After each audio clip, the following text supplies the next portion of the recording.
Well, there's two guys you never thought would be mentioned in the same fact.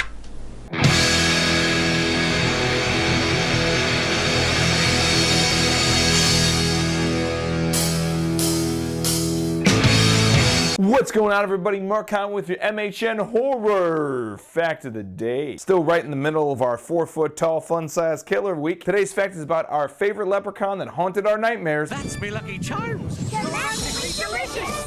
Okay, maybe the second favorite leprechaun that we love that haunted our nightmares. It's 1993's Leprechaun. Hello? Leprechaun. It's out. It's out of the crate. But hey, before we get to that fun-sized fact, if you could be so awesome to stab that like button, smash that subscribe, and click that little dingy bell to be notified every time we drop amazing content right here on MHN. Now back to the Leprechaun fact. I don't know why I felt the need to talk that fast, but I like it. Yeah, I definitely need to slow down. I'm gonna run out of breath too quickly. That's what she said. As I say, guys, maturity level of a 13-year-old. Anyway, of course, Leprechaun really is Warwick Davis. He's the guy who makes Leprechaun what it is. His performance is fantastic. But what many people may not realize is that that performance almost didn't happen if it wasn't for two very completely different but very important guys. Number one being that director of that, small little sci-fi movie that was made in 1977.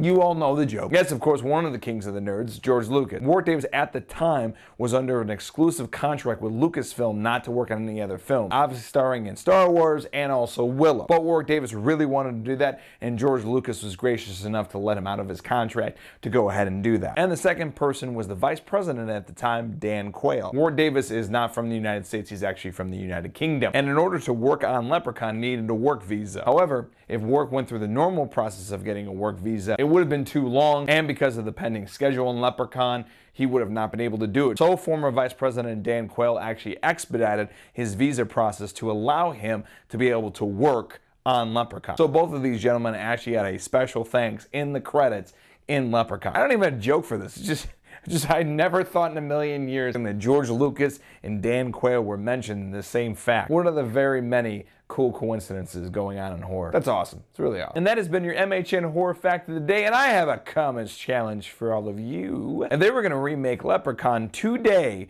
and Warwick wasn't available, what actor would you love to see playing that role? And more importantly, why? I'm really curious about the why more than anything. And I will, of course, pick the best comment, and that person will pick a future episode of MHN's Horror Facts of the Day. Thank you so much, and I will see you all tomorrow.